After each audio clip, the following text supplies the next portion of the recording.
An engagement is a once-in-a-lifetime event.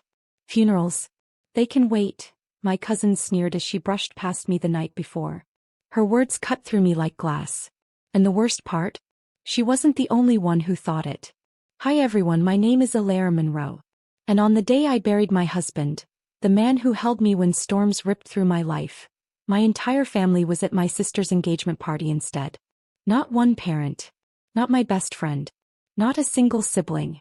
I remember standing at the church doors, staring at the empty pews, my hands trembling against the cold wood of the coffin. The silence was deafening, broken only by the pastor's voice and the wind rattling the stained glass windows. Inside I kept telling myself, maybe they'll come. Maybe someone will walk in late but repentant.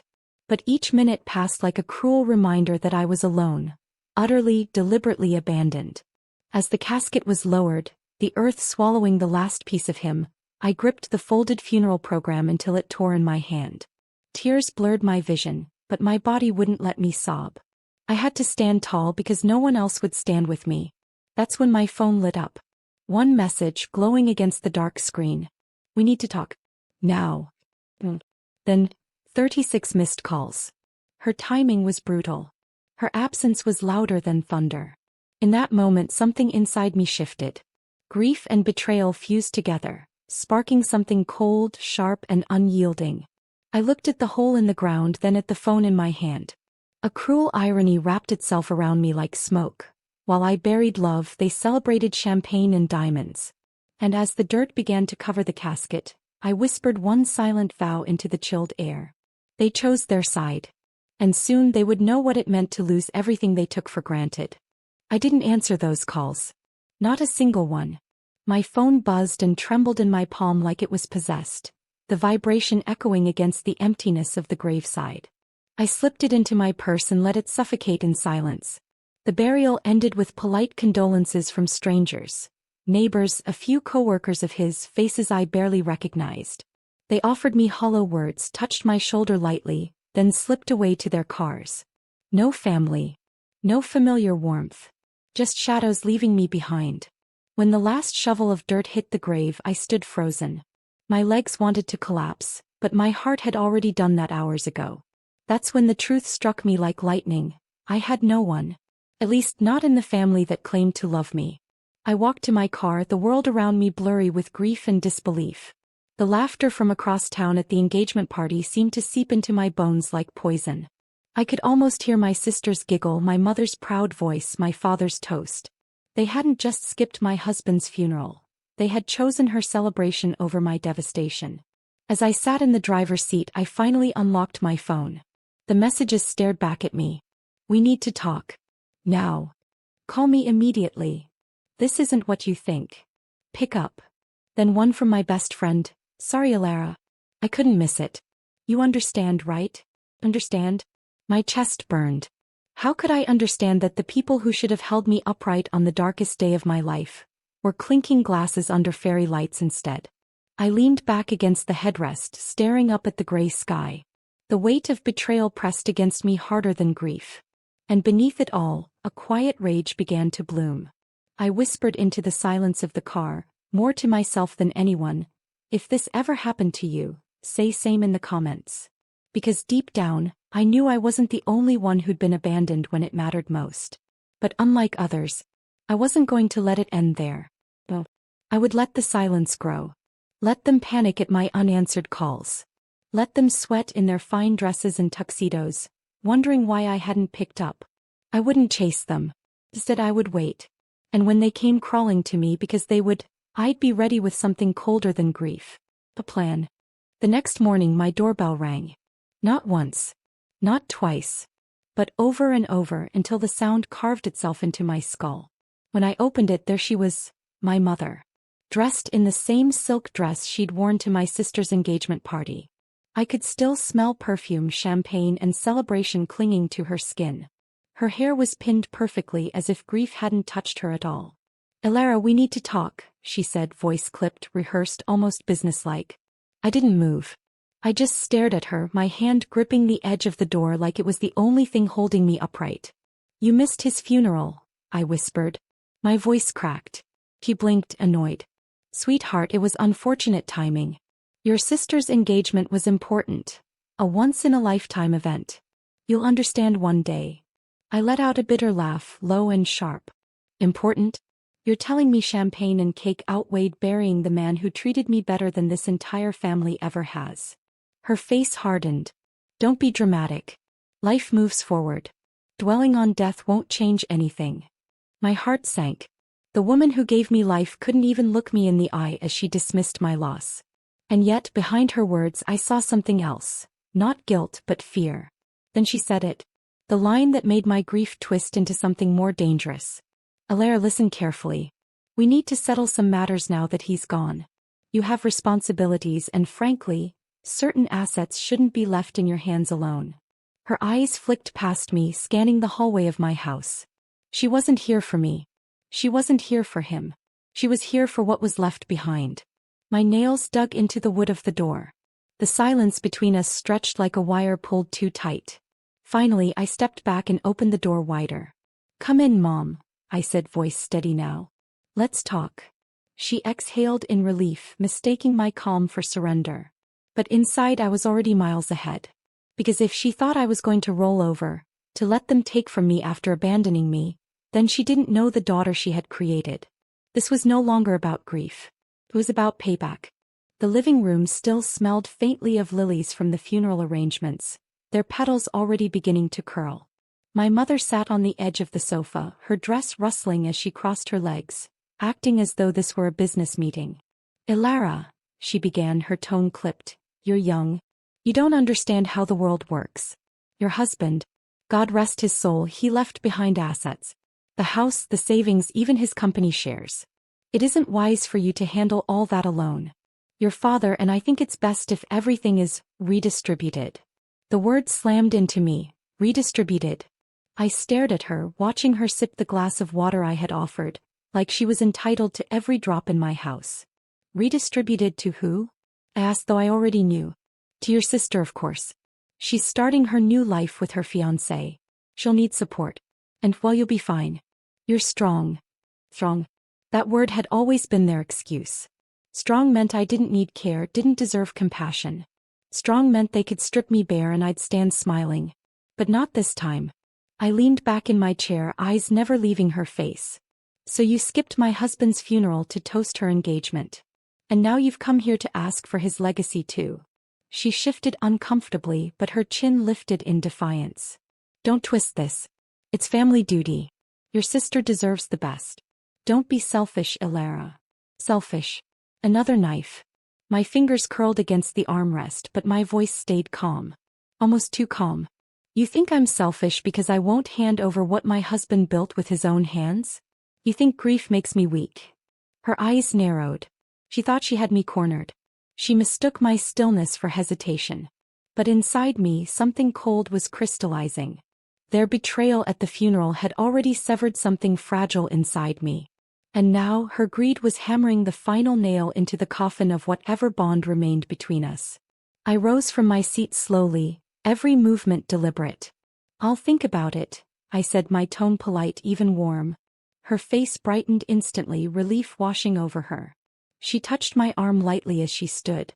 Good girl. I knew you'd come around. I walked her to the door, watching her leave with a self-satisfied smile. The second the door clicked shut, I whispered into the silence. Not a chance. They had chosen to abandon me at my darkest hour. Now I would show them what abandonment truly felt like. The moment my mother's car pulled away, I sat at the dining table and let the silence settle. My husband's photo stared back at me from the mantel, his steady eyes, his smile frozen in time. I won't let them erase you, I whispered. Not like this. Grief might have broken me, but betrayal sharpened me. And if my family thought they could strip me of what little I had left, they were about to meet a different version of me. That night, I pulled out the lockbox my husband always kept in the study. Inside were neatly stacked documents. The will, the deed, the business contracts. He had left everything to me. Everything. Not a single line mentioned my family. It was all mine, his final act of trust. But trust came with responsibility. And I wouldn't let his sacrifice fall into greedy hands. The next morning I made my first call. Not to my mother, not to my sister, but to our family lawyer, Mr. Daniels. His voice was calm, deliberate, and just a little surprised when I told him what had happened. Elara, he said, your husband was clear in his instructions. No one can contest this easily. But if your family tries, you'll need to be prepared. Prepared. That word rang in my ears like a bell. I met with him the following day, the documents neatly tucked in my bag. As we reviewed every clause, every signature, a plan began to take shape. Quiet. Precise. I wouldn't confront them with anger. I'd let the law itself be my shield. Meanwhile, my phone kept buzzing. Texts, missed calls, even voicemails. My father's voice dripped with authority. You're being childish. Call your mother back. My sister's messages were smug. Don't make this harder than it has to be. You'll thank us one day. But the one that chilled me came late at night from an unknown number. Sign the papers or you'll regret it. I stared at that message until the screen dimmed, my pulse steadying instead of racing. They thought fear would bend me. But fear had burned out of me the moment I stood alone at my husband's grave. I wasn't afraid anymore. If they wanted war, they would get it. But it wouldn't be loud or messy. No. My revenge would be silent. And it would leave them with nothing but regret. It was a Sunday evening when they arrived. All of them. My mother, my father, my sister with her glittering new ring, and even my so-called best friend trailing behind like a shadow. They didn't knock gently. They pounded. The kind of pounding that wasn't a request but a demand. When I opened the door, the air shifted. My mother walked in first, eyes sweeping the house like it already belonged to her.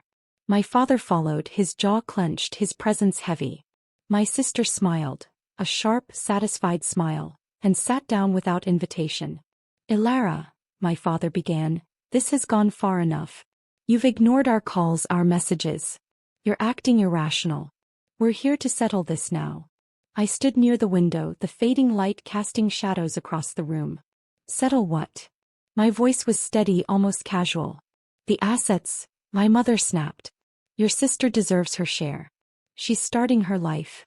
You don't need all of this, and holding on to it makes you look bitter. Bitter. That word stung, but I didn't flinch. Instead, I let the silence hang heavy until it made them restless. Finally, my sister leaned forward, her tone syrupy and cruel. Come on, Elara. He's gone. You don't need all these things to remember him. Let us take care of it. I met her eyes.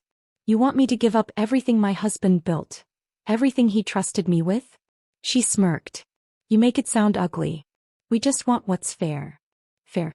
The word twisted in my chest like a blade. Where was fairness when I stood alone at his grave? Where was fairness when they chose champagne over condolences? I didn't argue. I didn't shout. I simply walked to the mantel, lifted my husband's framed photo and held it to my chest. Then I turned to them and said softly, you left me alone when I needed you most. You abandoned him when he deserved your respect. And now, you'll learn what abandonment feels like.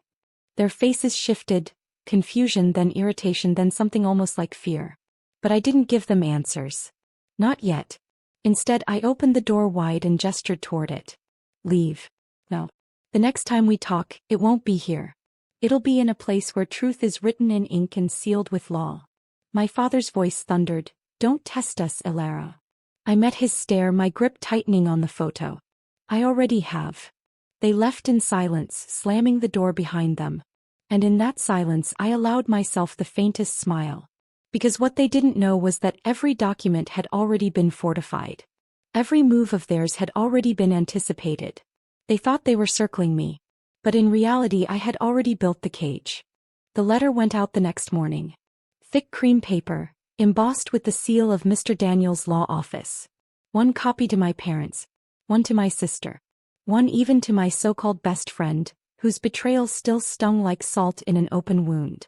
It was simple, direct, and devastating. Notice of estate distribution.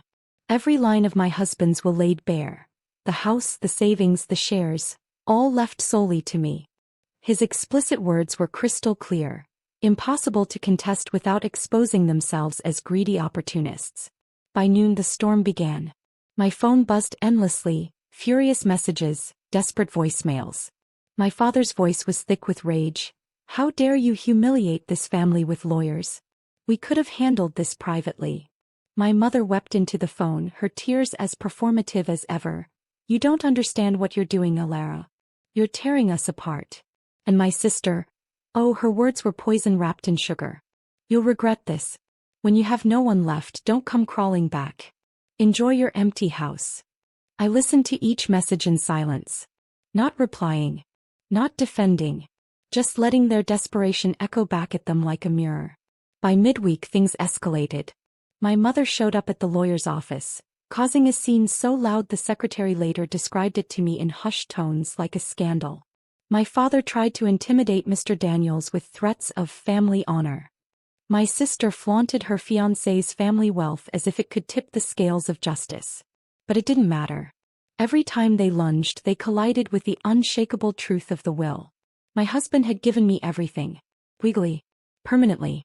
Untouchably. And here's the poetic part. With every move they made, they revealed themselves. To neighbors. To friends. To the same community that had once admired them. Their obsession with my inheritance spread like wildfire, whispers tarnishing their perfect image. Meanwhile, I remained silent. Composed. Presenting myself not as the bitter widow they painted, but as the wronged daughter standing her ground with dignity. The silence wasn't weakness. It was my weapon. And as their reputations crumbled, as their desperation grew louder, I realized something beautiful. They had already lost. They just didn't know how completely. Not yet. The breaking point came at my sister's wedding rehearsal dinner. I hadn't been invited, of course, but news travels fast in our town. Whispers found their way to me. The caterer pulling out, the florist canceling, the venue demanding payment up front because the family's reputation had soured. And then the cruelest irony, the engagement funds my parents had promised her? Frozen. Because the savings they planned to redistribute were mine, locked tightly in accounts they could no longer touch. That night, while fairy lights dimmed over a rehearsal stripped bare, my phone lit up again. Not with threats. Not with anger. But with a single trembling voice. My mother. Ilara, she whispered, her breath shaky. Please. They're all looking at us differently now. We need your help. I sat at my kitchen table, the wool spread out before me, my husband's signature steady and strong. For a moment I closed my eyes and let the silence wash over me, remembering the grave, the empty pews, the casket lowered without them. And then I smiled. A calm, deliberate smile. I needed you once too, Mom, I said softly. And you chose champagne over compassion. Now you'll learn what that choice costs. Her sob cracked through the phone, but I didn't linger. I ended the call with the same quiet finality they had given me on the day of the funeral. Days later the wedding went on, but stripped, humbled, a shell of the grand affair they had envisioned. Guests murmured about the missing luxuries, about the whispers of greed. And my sister in her gown wore not pride, but shame. As for me, I didn't show up. I spent that day at the cemetery, laying fresh lilies at my husband's grave. I told him everything. How silence had been my blade, how dignity had been my armor, how betrayal had undone itself without me ever needing to scream. The wind moved through the trees gently as though he was listening. And I knew then with a certainty that filled every vein in my body. They had abandoned me. But I had buried them too. Not in earth, not in stone, but in the truth of their own choices. And nothing, no apology, no regret, could unearth them again.